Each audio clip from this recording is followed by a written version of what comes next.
Welcome to Entre Moms, the bilingual podcast where single moms come together to find support y su propia luz en este viaje de ser madres. Mi nombre es Paula Costa, your host, and just like you, sé lo poderoso que es sentirnos comprendidas y apoyadas en esta travesía tan particular. Each week, I'll bring you conversations with experts who share valuable advice, además de historias inspiradoras de padres y madres solteros como nosotras. Please remember, while I aim to bring you diverse perspectives, the opinions of my guests do not necessarily reflect my own. So take a deep breath, ponte cómoda y conectemos de corazón a corazón as we navigate this path together. Bienvenida a Entre Moms, tu espacio para conectar, inspirarte y sentirte acompañada. Okay, hello everybody. Hola a todos nuevamente. This episode is going to be fully in English, so I know our listeners that are only English speakers are going to be so grateful for. And I want to welcome our guest today. Her name is Kennedi Davis, and I really appreciate having her here.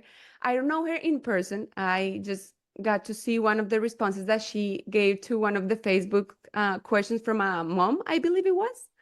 And I mean, I really, for some reason, I mean, life works that way. For some reason, her response really clicked with what I believe in. And I just reached out and said, would you be open to be in this space? And she so kindly and gratefully said yes. So I'm really honored to have like this hour of your time here with us.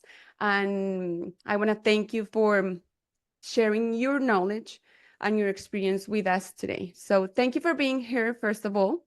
Yes, thank you for having me. I mean, like you said, it's funny how we connect, and you never know what can happen, but I think like just being able to share your experience, what we know, like everyone's listening, and it's just all helpful information.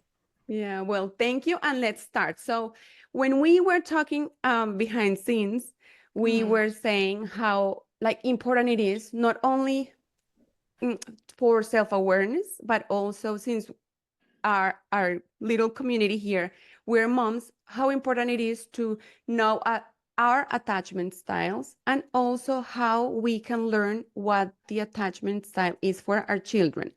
So to start with, how would you define an attachment style? What is this for the people who have never heard of it?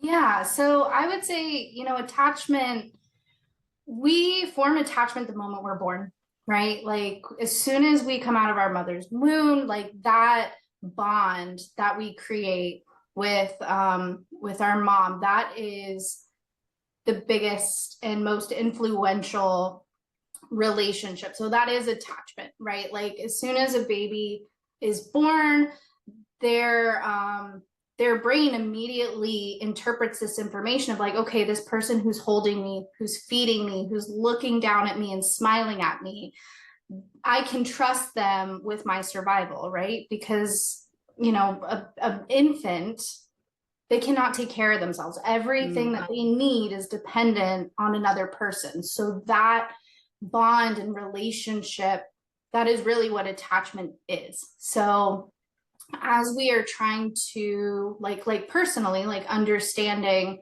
what your attachment style is, really depends on your upbringing. So I like to say there's 3 different attachment styles. Okay. There's secure attachment, there's anxious attachment, and there's avoidant attachment. Okay, and before we go in detail in each of those, I mean, you mentioned that it starts defining when you are born. So like it immediately kept me like brought to my mind like babies that maybe are in one of these units like away from their moms. It's and what's the name of it? And like NICU, like the neonatal. And or babies that are born like C-section or naturally, like that's like those little things affect your attachment style, or is like when you grow up, like what would you say, what's the time frame? So the time frame, I would say, yes, like the moment you're born to about 18 months, right? Like that infancy stage. Now with attachment, like a secure attachment is really meaning like we are closely bonded with our caregiver. And so I want to stress that like having a healthy attachment as a mom, right? If you're a mother, forming this bond with your child. The good news is that like a healthy attachment requires consistent availability and consistent warmth. So like notice how I'm not saying perfect 100% of the time, right? Like that's just not realistic. So, babies born in the NICU, like yes, they might not have that complete access to their mother, but I think many women in that situation, like they're still, they visit their babies, right? And I think nurses are really good about like being able, if it's possible, to have a little bit of that touch time, because like those types of connections help with attachment. Okay. So it's not like you're like the baby's born and then that first day, whatever happened, that created the attachment. But we have like this long period of time where what happens? I mean, either you're in your house or you're in a hospital or you have a dad around or you don't. Like it's a time frame that develops, right? Yes. Okay. And I would say like there have been studies that have shown in orphanages, right? Like in other countries, like I think Eastern European countries where they have so many like infants and only a couple people working at that orphanage to be able to care for these babies. And what those studies have shown is the importance of that emotional attachment, that even though like these women taking care of these babies were feeding them, changing them, like meeting all of their physical needs, if they weren't getting a lot of those emotional interactions, then those babies would die, right? Like they wouldn't respond to facial cues, they wouldn't smile, they wouldn't even cry for their needs. So that emotional bond is so essential for survival. Wow. Okay. Now let's go deeper into what each of those three styles are. Like, how do they look like? Yeah, so I guess I will define it as like a child, what that looks like, and then when we're adults, Okay. forming our own relationships, what that looks like. Perfect. So we all aim for a secure attachment. So what that looks like for a child, they actually did a study. Her name is Mary Ainsworth. And what this experiment involved was having a mother and their child in this room, and the room would have toys and just a bunch of stuff everywhere. And they were observing the interactions that this child would have with the mother in the room. So a securely attached child would, and mind you, like this child is, let's say, in a toddler stage. Okay.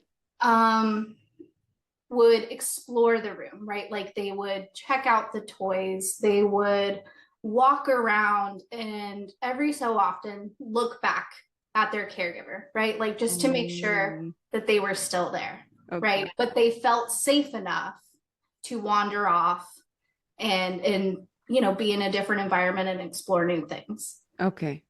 And what they also showed is if they removed that mother from the room for, let's say, 5-10 minutes, not a crazy period of time, but that child would become distressed. They would notice that their caregiver had left. They would be scared. Like you could tell that they had an attachment to that caregiver. Okay. And that's secure. Yes, that is a secure attachment style. Okay. Okay. So what that looks like in adults when it comes to, I would say, like attachment styles come up more when it comes to forming romantic relationships, when it comes to dating. So a secure attachment style in the context of dating means that, yes, you are looking to connect with people. You might have some anxiety. I think it's pretty typical to have a little anxiety when it comes to meeting someone for the first time, being vulnerable in that way. But at the same time, in that secure, how I like to call like energy, um, you're able to not be affected as much by other people's behaviors. So let's say you're talking with someone you've been dating for a little bit, and then they start to pull away. Maybe they're not as frequent with their communication. Maybe they just said, you know, this has been great, but I don't think this is for me. Someone in a secure attachment style would be, you know, affected by that. It might hurt a little bit. It might be upsetting, but they wouldn't internalize that. It wouldn't affect their sense of self-worth. Or like taking it personally, like saying Right. like something is wrong with me, or like what did I do wrong and something like that. Right. Oh, okay. Okay. Yeah. So they would still be affected by it, but it would be like, okay, this didn't work out. This wasn't for me. I can move on and meet other people. Oh, okay. So like it's easier to accept rejection when you're Yes. secure. Mm-hmm. Okay. Okay. Good. Yeah. So the next attachment style is an anxious attachment style. Okay. So with children, so going back to that stage of development, an anxious attachment style is a fear that your caregiver, you can't always trust that your caregiver will be there for you consistently. And so that might look like separation anxiety. So if a mother leaves, even for a short period of time, right, that child is in severe distress. They are crying excessively. You know, they are screaming, they're shouting, like you can physically see that they are terrified.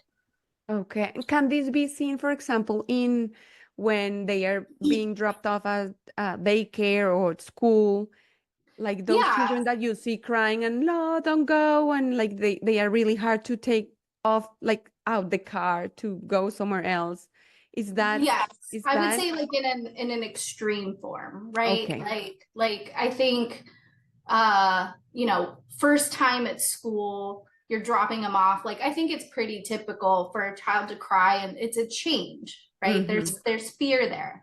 But I think if that's something that happens very consistently, Okay. right? There's a fear and there's a belief that that child has that like you might abandon them. You might Okay. never come back. Okay. Does that make sense? It does, and I'm just wondering what could happen in those first 18 months of life that could create this type of attachment style. Mm. Hard to like pinpoint exact examples, you know, like one thing that comes to mind, and this is just speaking from my own personal opinion, is I know for some women, like after giving birth, experiencing postpartum depression. Okay. And I think that's like there's more talk about this now, and so there's more of a like an advocacy to get treatment, to talk to somebody about it, to whether it's taking medication, like to be aware of what it is. I think that could be like a good example. Not to say if you have postpartum depression that you're gonna have an insecure attachment with your child, but I would say like if it's not treated, right? Like if you are going through that and you don't feel that emotional bond with your own baby, it's hard for you to show up for their needs. Like in an extreme case, I think that could actually long term have those effects. And correct me if I'm wrong, but what I think about this is also that it's really hard for you to know how your baby is interpreting the situation, because sometimes, like a lot of times, what I think is that it's not what happens, but how you interpret that situation. Because you might, as a mom, just go for groceries 10 minutes, and those 10 minutes, your baby or your little one really needs you and you're not there. And their brain just interprets like, when I need this person, she or he is not here. Right? Right. And yes, and I think that goes back to, as I was saying, like the consistency, right? Okay. Like it's being Okay. able to show up for your child consistently. That way, if you do, Mm, run to the grocery store real quick, it's not going to drastically affect yeah. that bond that your child has with you. And Okay. and I will also add, like, research shows too in that child development that what's called a repair attempt is also the biggest indication of like resiliency. So what I mean by that is Mm. let's say your child you have them at like daycare or something, and you need to pick them up at a certain time, and like, oh my gosh, it slipped my mind, I'm late, right? So that Mhm. child is obviously in distress. But a repair attempt is that parent's acknowledgement of like, oh my gosh, like I am so sorry. That acknowledgement that you take accountability for what happened, but you're really trying to reconnect with that child and let them know that how they feel is okay. Right? If Oh. that was ignored, if you went to the store Mm. and you came back and you saw your child was in distress and you didn't acknowledge that distress, that is kind of Mm. that pattern Oh my that could God, lead that's to the so insecure attachment. interesting. Mhm. Okay, Yeah. okay. Thank you for sharing that. And then Of course. how does that insecure attachment, or it's the same insecure and anxious, it's the same? Yes. So an insecure attachment would be like anxious or avoidant. So there's a Oh, couple different ways it can look. Right. okay. Because we And humans, that's we're complex. So it's not yeah. just one or the other. And then so there are two different ways to see it as an adult, like Mhm. insecure and avoidant, like anxious and avoidant. That's Yes. Yes. okay. So as an adult, in the dating world, what an anxious attachment might look like is, again, having a person who is not communicating as much, or they express that they're no longer interested in the relationship. In an anxious attachment, that feels like in your body, it feels like abandonment. It feels like you feel that pit in your stomach, maybe even heaviness in your chest, and you interpret that person's actions as a measure of your self-worth, right? Like, I Mm. must not be enough, there must be something wrong with me. There's this reaction that your needs, your emotional needs to feel loved, to feel safe, are dependent on somebody else. Mm. And so if they pull away, then there's a extreme discomfort to that. It doesn't matter how it happens. Like it doesn't matter if the other person is communicating like lovingly, kindly, just saying this is not a good match. It doesn't matter how it is communicated. The emotion is the same when you're Um, I think like it's almost like on a spectrum. I think that like, how do I want to say this? Like, if you identify more with an anxious attachment style and you are in a relationship with someone who is more securely attached, your anxiety won't get triggered as much, right? okay. There's an ability to feel more secure with that person because that person would communicate. They would clearly Mm. say, I've had a great time with you, and maybe this doesn't work best for both of us. Um, there wouldn't be like ghosting or just cutting Mm. things off and not really explaining what was happening, right? That anxiety that people feel is like, but I don't understand. This came out of nowhere, like that type of intensity. Okay. Okay, I understand. Now, is there another one? Yes. So the last one is avoidant attachment. Okay. Okay.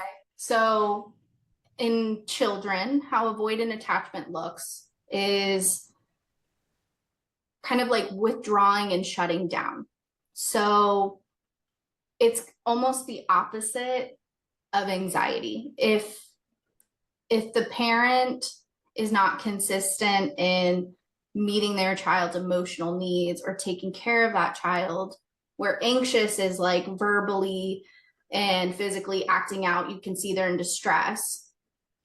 Avoidant is really not showing much emotion. There's not a lot of reaction. Um, they you can't even really tell like that they're bothered by that absence. And if I'm curious if the like the action is the same, not being available, Mm-hmm. what determines like you go either way, like anxious or avoidant? That I'm not sure. Like Mm, I think it's almost like when you're describing personality, right? yeah. Like there's just certain ways that we behave and react to certain situations. So that's kind of what it is. Like Okay.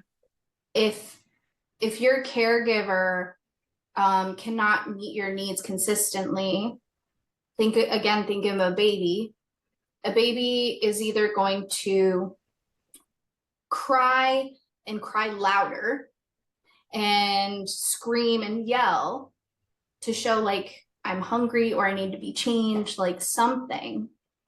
Um, Also, eventually, like if those needs aren't met, if that baby keeps crying, eventually that baby's just going to stop.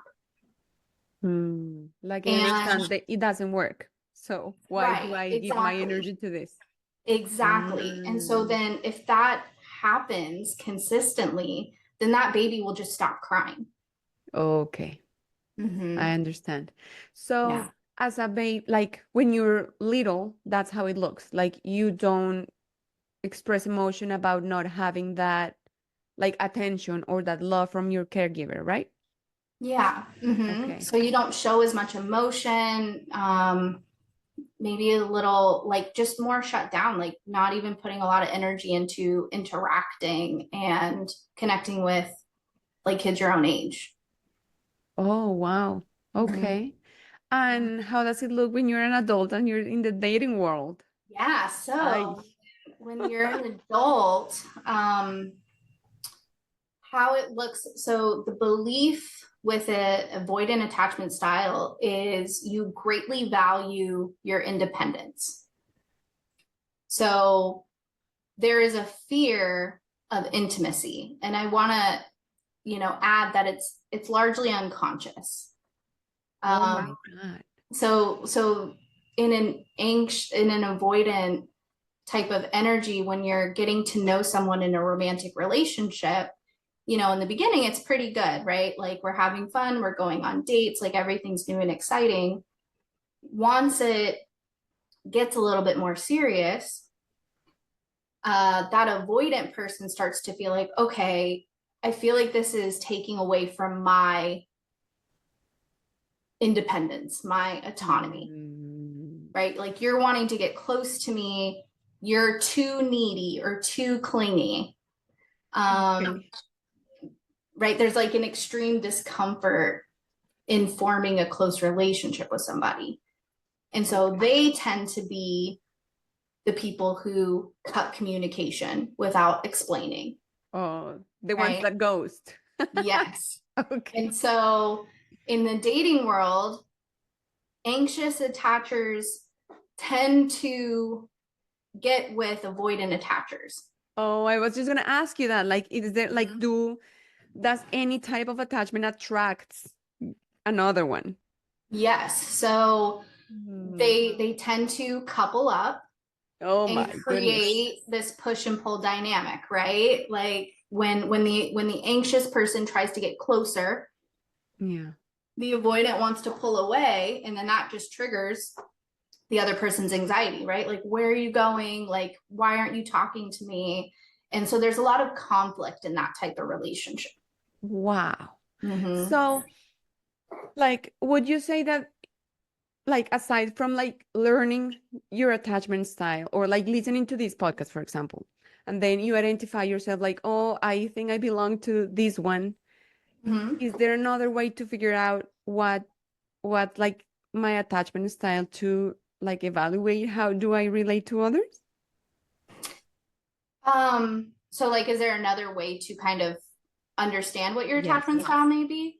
Um, I would say, like, whether it's in the context of dating or friendships, it's noticing how, like, the extent to which other people's actions affect you, right? Okay. So if you have people in your life who you consider friends, partner, and you don't hear from them for a couple of days, or they might not be as intentional about like spending time with you or showing how much they care about you, the extent to which like you interpret that about your self-worth.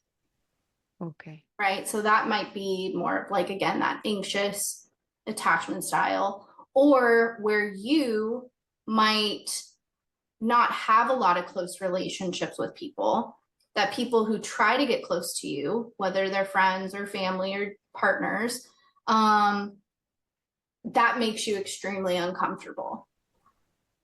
Right? Like, so friends who reach out a lot, want to hang out, and you just feel that like discomfort of wanting to isolate. Okay. And so I think like, I don't know the exact research of this, but I would say in my own experience with the clients that I see, I do see more men falling into that avoidant style and women into that anxious attachment style. Oh, so Mm-hmm. interesting. And I find it, I just, some a thought came up to my mind, and it's like when boys are little, Mm-hmm. they, I mean, I feel that there is like when the boys want to be like emotional or they want to cry, it's like stop crying, Yeah. don't cry. Do you Mm-hmm. think that's related to that? Like they just detach from their emotions? I do, yeah. Oh Like my gosh. how they're socialized. Yeah, you're taught to disconnect from your emotional experience, Wow.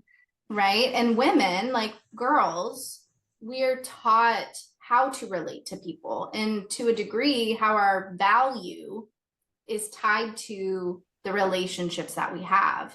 So there are some social conditioning factors that can add on to types of attachment that we have. Okay. Mm-hmm. Now, can we change through time? Like, or is like when I was little, like, I don't know, my attachment style then developed to be anxious. Is Mm-hmm. it always gonna be anxious? Or at the time I become aware of it, then I can make changes, or like, how does this work? Yeah, like you can it's not set in stone, Okay, right? great. So Good news. right, yes, it's not like, you know, you were born and the bond that you have with your parents that you don't have any control over doesn't necessarily mean that you're that way for the rest of your life. I think you touched on the important piece though, is becoming aware of it, Okay. right? Like recognizing um where your relationships don't necessarily look like how you want them to, or you feel Hmm. challenged with yourself in the relationships that you have.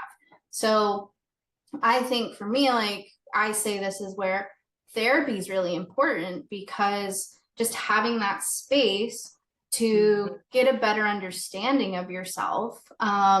And I think naming the attachment styles is helpful, because then there's terminology. Yeah. And in the context of dating, it's helpful to recognize if I like people that I'm looking for, who I'm attracted to, what attachment style do they tend to fall in? Yeah. Because let's say as a woman with an anxious attachment style, you might find that you're more attracted to avoidant men, the men who have a hard time expressing their emotions. And it might be because that was what you were familiar with growing up. Yeah. Mm-hmm. Yeah. I agree with you that therapy is very important in these cases also because I feel that we have blind spots. Mm-hmm. Like I mean, you ask me, what's my attachment style? And I'm like, oh no, I'm secure. Oh yeah, right. Then we have a deeper conversation and maybe you ask me the right questions and then you realize seeing also like knowing what you know as a psychologist and seeing other people too, like you might have a better understanding from the outside of what my attachment style is than myself because we tend to think differently. Like Yeah. we're not objective. Mm-hmm. Right, exactly. It's really hard to be objective Yes. about yourself. At the same time, like you do have a lot of useful understanding, and sometimes it's just helpful to have a place to just like process that, to see the patterns, Yes. right? When we're in our own head, it's so hard to recognize patterns that might be existing. 100%. Okay, so this podcast is going to single moms.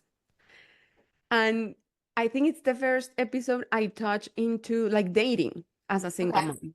Mm-hmm. And I feel that single moms is just like we are such a particular community or type of women because Mm-hmm. we have been through motherhood, but also divorce. Like we have Yeah. been through like really challenging stages, like divorce or separation. It's tough. And being a like kind of provider, but also the caregiver, like being just the one person for a child, Mm-hmm. it's a lot mentally, emotionally, and in every sense. So, but I'm also an advocate for dating and having healthy men in our lives and like Oh, welcoming again relationships. So this is great for the women that want another relationship in their lives. And what could be, what would you say would be the tools or what can we do to relate better, because we come from a relationship that didn't serve us, that didn't serve the kids, or a relationship where we didn't feel heard, seen, um, loved. How yeah. do we change the pattern from like taking a look from the attachment style? What can we do? So the first thing that I would say, and I think this is almost like all moms, whether you're a single mom or you have a partner, um, it is recognizing how important it is to take care of yourself. Okay. So, like the example I use is like when you're on a plane and they talk about like if the cabin pressure drops and the mask falls, you need to put the mask on yourself before helping others, right? And I can understand, like, especially as a single mom, like you are responsible, you have so much on your shoulders, you're taking care of everything. You it it naturally happens that you just put yourself on the back burner. But again, like with child development and like having that relationship with your children, when you have a secure relationship with yourself, right? Like you take that time Mm. to regulate your own emotions and your own stress, then you can show up for the people around you better. So I would say like that's the first place to start, is like making that time for you. And I know self-care has become like a big, term, and it's easy to define self-care as, oh, just go do yoga or take a bubble bath or paint your nails. What I say to my clients is self-care isn't necessarily about what you do, it's the intention. So the intention behind self-care means like giving yourself space to bring down your stress or to express whatever feelings are coming up for you. So that can look like many different activities. So it's not about what you're doing, it's about the intention behind that time that you're taking. And Wow. so I think that helps to form a secure relationship with yourself. So when you start forming relationships with other people, there's more of a mindset of like, okay, if I invite you into my life, how are you going to show up? Right? Are you Mm, going to add to my life? Are you going to help take on some of what I'm responsible for? Or are you just going to be another person I have to take care of? yes. Mm-hmm. Okay. That what you just said at the beginning, where you take care of yourself, made me Mm-hmm. think about a term that I've heard that is reparenting yourself. Yeah. Like to me means like it doesn't matter what attachment style you had when you or what attachment style you developed when you were a child, but now that you're a grown adult and you're conscious about like knowing like you got it through divorce, that relationship didn't work, what part of that relationship being broken is your responsibility, and now how are you after that happened, and being the adult now, how are you going to show up for yourself? Like, if that little girl or boy inside of you is feeling anxious or sad or whatever, like, how are you going to show up to yourself? But why is it so hard? Like, even to realize what you're feeling sometimes. Um, my personal opinion is I think that again, like just being a mom, there's so much that you have to take care of. And I think it's easy to, Mm, how do I want to say this? Like, I think many women feel like their brain is like having 100 tabs open, yeah. right? Like there's just so many things that you're like making sure you have this practice scheduled and you don't forget to do this and food's made, or I have to go to the grocery store, I have to pick this child up. Like you have so many things in your brain that you're multitasking with. It's so hard to even pause and be present. So I think like with the go, go, go, and always just making sure everything's okay, it's hard to recognize how we're feeling until it gets to a certain intensity where we have no choice but to recognize it. Yeah. Mm-hmm. But when you're talking about like that reparenting, like yes, it's so powerful. I mean, our little children are in us, right? Like my little girl and your little girl, and it's powerful to recognize like we can have a relationship with our inner child and we can parent ourselves the way that we really deserved, and that can help us heal some of those Mhm. wounds. Yeah, 100%. I feel like I think like being a mother really helped me to be in touch with my inner child, because Yeah. sometimes like a lot of times I would like, I don't know, make a mistake or say something, and Mhm. then I will notice the way I'm talking to myself. And then I'm like, wait, wait, wait. Would I say this to my son if he made Yeah. the same mistake? Oh no, wait. I wouldn't. So go back and like it helps me to picture myself like in front of the little girl and talking to her the same way I would talk to him. Like I Yeah. need to see it outside of me to be able to recognize it. Is that Yeah. normal? Yes. And I would say that's so important, right? Like again, that self-awareness, just recognizing like, oh, I overreacted or I yelled at my child. I didn't like that. Like, let me think about this. And, if this was my little girl, if I was my son's age, how would I have felt if a parent yelled at me? And just again, like those reflections and wanting to work on the ways that we think or behave that we don't feel are our best selves. Mm, And again, like it's not being 100%. I think that's such a big thing to keep reiterating is like as a mom Mm. raising children, you don't have to be on top of it all the time. You don't have to be that perfect parent that, you know, your child attachment is not going to be greatly affected if, you know, you're sick for a week and you just need to take care of yourself. Like it doesn't severely impact the relationship you have with your children.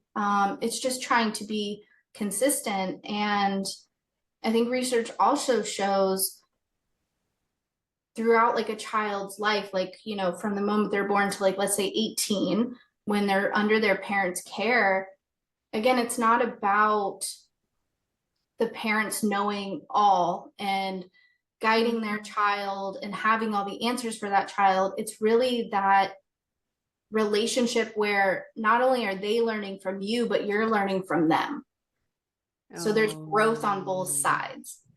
Oh, that's a really sweet way to see it. Mm-hmm. Yeah.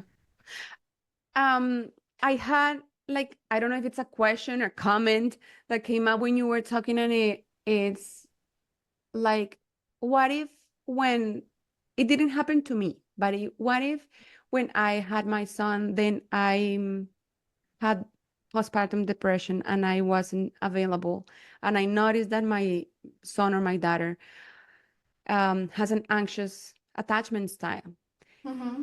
Would you like, what's your viewpoint on repair, like through time? Like, let's say they are 7 years old, and Mm-hmm. I just recognize that something happened back then. Like, would that make any difference?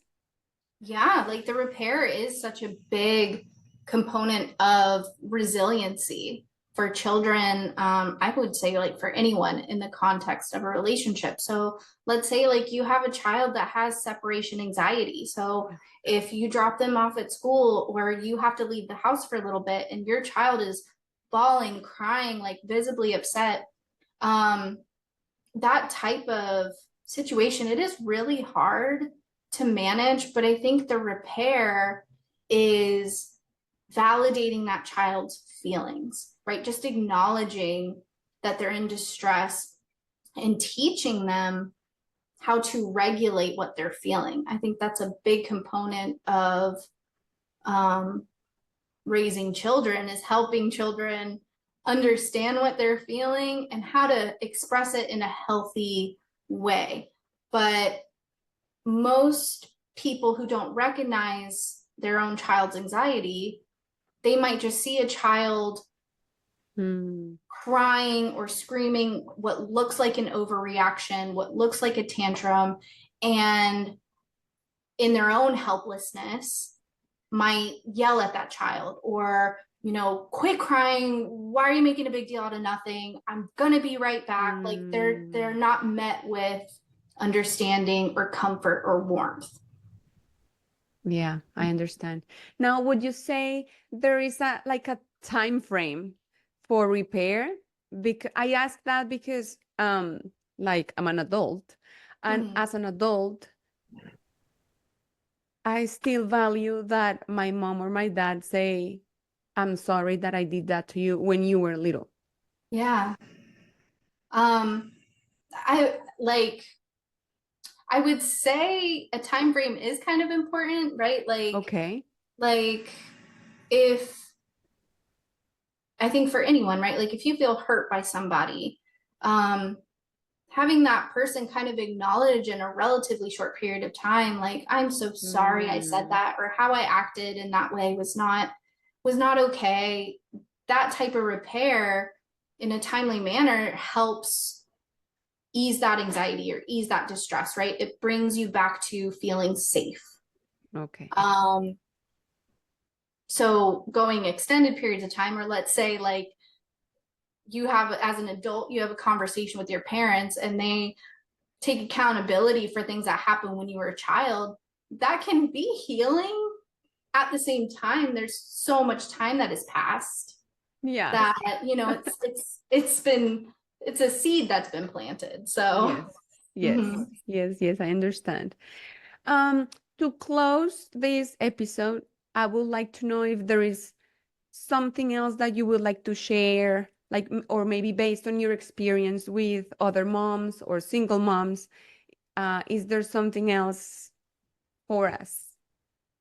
Um, yeah, I guess something that I just said earlier, I think it's so important to strengthen that relationship you have with yourself, right? Like Mm, carve out that time for you. And it makes sense if there's guilt that comes with it, right? Like us as a woman, as a mom, a lot of us find value in how we take care of other people. So the idea of like taking time for ourselves can feel very uncomfortable. But at the same time, like the only person that can abandon you is you. wow, that's huge. Right. So, like, just to show up for Wow.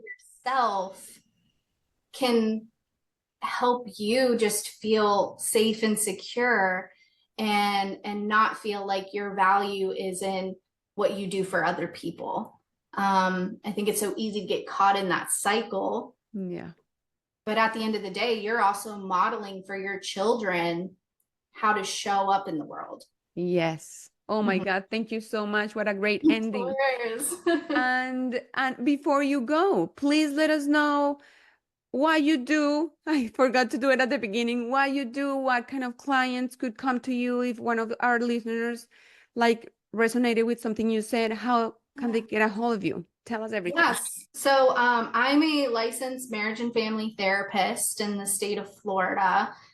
So I mostly see adults, whether that's individual or as a couple. And yeah, a lot of my focus is on this attachment based, what I say, like, traumas. And if you want to get in touch with me, you can find me on Psychology Today. That's how you found me, right? Like the Yes. directory for finding therapists. So you can just type my name in. I'm in Orlando, Florida. So yeah, like that's all I've got for today. Thank you so much. Okay, thank you again for your time. Thank you for sharing all this wisdom with us. And thank you for that great message of self-love at the end of the day. Yeah, thank Um, and as I said before, this space is all yours if you feel like sharing something with us again. Thank you so much. It's an honor for me to have you and to have all this knowledge for us. Yeah, thank you so much for having me. And I hope just, the message that I'm putting out there resonates and anything I can do to help. Thank you. Thank you so much. Thank you for everybody. Thank you to everybody who came and listened today. I hope your heart is a little bit warmer today and that some of this information, like you're able to really take home and make some little changes that will make a great impact in your life and your child's life. Thank you so much. Have a good evening, day, afternoon. Bye bye. Thank you. Bye.